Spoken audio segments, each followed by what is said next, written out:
Começando pela África do Sul, primeiro eles puderam comparar agora o baque que a Omicron causou nas pessoas vacinadas, o quanto que ela conseguiu escapar da vacinação, da imunidade induzida pela vacinação. Ótimas notícias e algumas preocupantes aí. Primeiro, a redução de efetividade da Pfizer. Eles deram mais resultados, foi a vacina mais aplicada lá, para quem tomou 2 doses das vacinas de RNA da Pfizer, no caso. Primeiro, a proteção que ela oferece contra infecção pelo vírus, então contra a chance da pessoa desenvolver uma Covid com sintomas. Essa proteção caiu de 80%, que era o que ela barrava a variante Delta até o começo, meio desse ano, para agora, no final do ano, 33% contra a infecção pela Omicron. Então, de 100 vacinados, 80 estavam protegidos contra pegar o vírus e desenvolver Covid, no caso da Delta, mas agora contra a Omicron só 33% continuam protegidos. E você pode imaginar que essa proteção caiu mais nos mais velhos, porque os mais velhos desenvolvem menos resposta imune às vacinas e perdem essa resposta imune antes. Então mais gente agora pode pegar a Omicron e, por consequência, transmitir.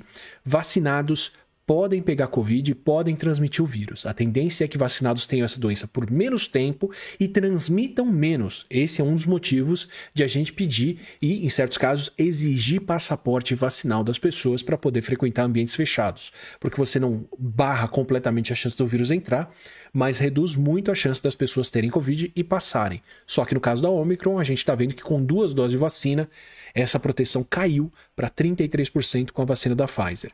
Mas a proteção contra a hospitalização, então a pessoa pode pegar Covid, mas a chance dela desenvolver a Covid grave continua bastante reduzida entre vacinados. Para 2 doses da Pfizer também, a proteção ainda é de 70% dos vacinados.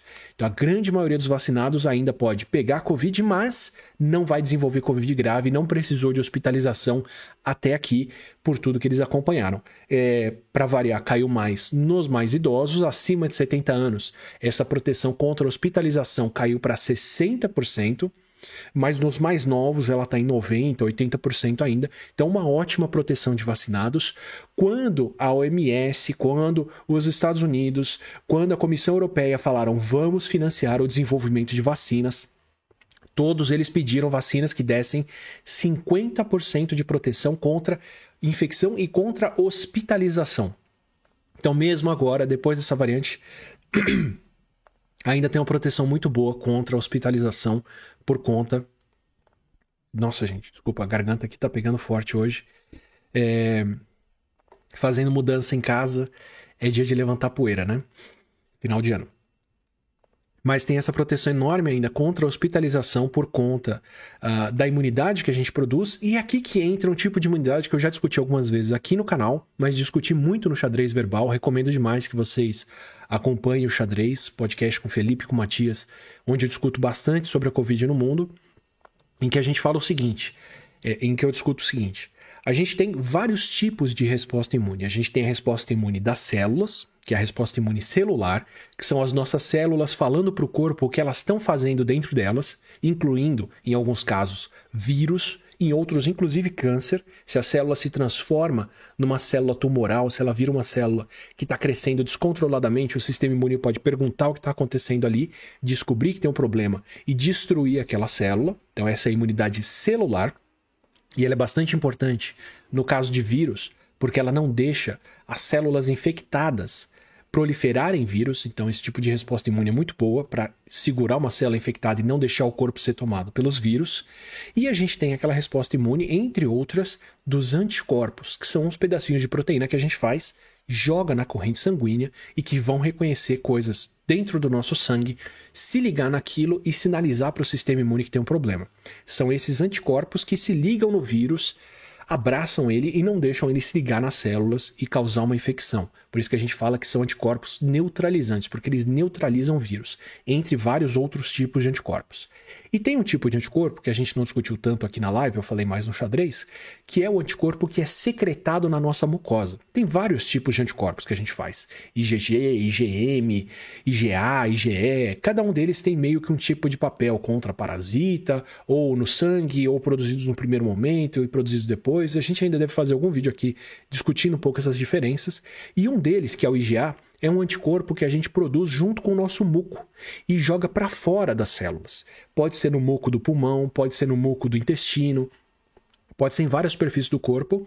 E esse IgA tem o papel de grudar nos patógenos ainda fora do nosso corpo e não deixar esses patógenos entrarem no nosso corpo. Em algumas doenças isso não faz tanta diferença, mas em outras pode fazer muita. Por exemplo, quando você tem a vacina da polio de gotinha, aquela vacina que as crianças tomavam, que a gente não usa mais hoje em dia, você está induzindo uma infecção no intestino dessas crianças com um vírus que foi atenuado, cultivado para não causar a poliomielite, mas conseguir infectar o intestino delas, e aí o corpo vai responder fazendo anticorpos no sangue e anticorpos que vão proteger o intestino. Então a criança que tomava a vacina de gotinha, como eu tomei, quando era criança, não desenvolve nenhuma infecção pelo vírus da polio, porque o intestino está protegido. Hoje em dia, meu filho vai tomar, ou está tomando, eu lembro da vacina de rotavírus, que ainda é essa de gotinha, que ele já tomou, falta a terceira dose ainda. Mas a gente hoje em dia usa a vacina da polio injetável. É uma vacina que você injeta no músculo e você produz anticorpos também, mas são só anticorpos que circulam no sangue. Não tem mais os anticorpos contra a polio que vão para o intestino. Então as crianças que tomam essa vacina contra a polio injetável estão tomando uma vacina mais segura, porque ela não tem vírus nenhum ativo ali dentro, ao contrário do vírus da gotinha, que ainda em alguns casos, 1 por milhão ou algo assim, podiam reverter e causar uma infecção nas crianças, que mesmo assim era muito mais seguro do que deixar elas terem pólio, por isso se usava. Mas você não vai ter essa proteção do intestino nas crianças vacinadas com a vacina injetável da polio. Então as crianças que tomaram a vacina injetável não desenvolvem polio, não ficam com o vírus no corpo, mas podem ter o vírus passando pelo intestino e podem passar o vírus para outras crianças. Então essa diferença de proteção faz com que você possa passar o vírus ou não, mas continuar protegido. É mais ou menos a mesma coisa que está acontecendo agora com as vacinas da Covid. Agora, o que acontece? Conforme passa o tempo e diminui a resposta imune, porque isso é natural acontecer ou com doenças ou com vacinas, ou conforme o vírus muda e consegue escapar dos nossos anticorpos, a primeira barreira que perde a proteção são as mucosas. E aí o vírus consegue se multiplicar nelas e ser transmitido. Mas não necessariamente consegue cair no corpo e causar uma infecção sistêmica no corpo todo. É o que a gente está vendo agora com essas pessoas. Quando você vê a chance, a proteção contra a infecção, para quem tomou Pfizer, caiu de 80% para 33%, quer dizer o quê? Qual é o primeiro lugar que está desprotegido dessas pessoas? As mucosas. E aí o vírus consegue infectar, se multiplicar, sair nas gotículas de saliva e infectar outras pessoas, mesmo em quem se vacinou, muito mais em quem se curou da doença e não tomou vacina. Eu já vou falar desses números. Mas quando você vê uma proteção que ainda continua em 70% contra a hospitalização, ou seja, a pessoa pode pegar, desenvolver a Covid até, passar o vírus para outras, mas não vai parar no hospital, por quê? Porque esse vírus não está conseguindo chegar lá no pulmão e causar uma infecção sistêmica, ocupar o corpo da pessoa toda. Então ela continua protegida, só que ela pode agora ficar vulnerável e pegar o vírus na parte de cima, embora continue protegida com o corpo todo. E isso é um sinal de que a imunidade celular, a imunidade que a gente desenvolveu entre as células do corpo que não deixam essas células infectadas produzirem vírus, continua funcionando e é o esperado que elas funcionem por mais tempo do que a imunidade de anticorpos que as vacinas produzem. É um bom sinal de que a nossa proteção continua robusta. É um sinal que a gente vai ver repetidamente aqui hoje de que ainda existe proteção mesmo nas pessoas que podem pegar o Omicron agora, mas que já tiveram ou uma infecção prévia ou foram vacinadas. Mas também é um sinal de que o vírus consegue se transmitir por elas. Então eu estou entrando nesse detalhamento agora de resposta imune, porque é isso que vai explicar o que eu vou discutir aqui hoje com vocês, que é como que a Omicron está se espalhando e por que ela não está causando tantos casos graves quanto versões passadas do vírus. Basicamente a diferença vai estar nisso. O vírus agora encontra pessoas que têm uma imunidade, mas é parcial. A primeira barreira que ele consegue furar é a barreira de infectar e se transmitir. Mas ele não está conseguindo furar, felizmente, a barreira de proteção do corpo. Então a gente vê mais pessoas infectadas, mas menos pessoas indo parar no hospital. Porque o vírus ficou mais leve? Não, porque as pessoas estão mais protegidas pela própria resposta imune delas aqui.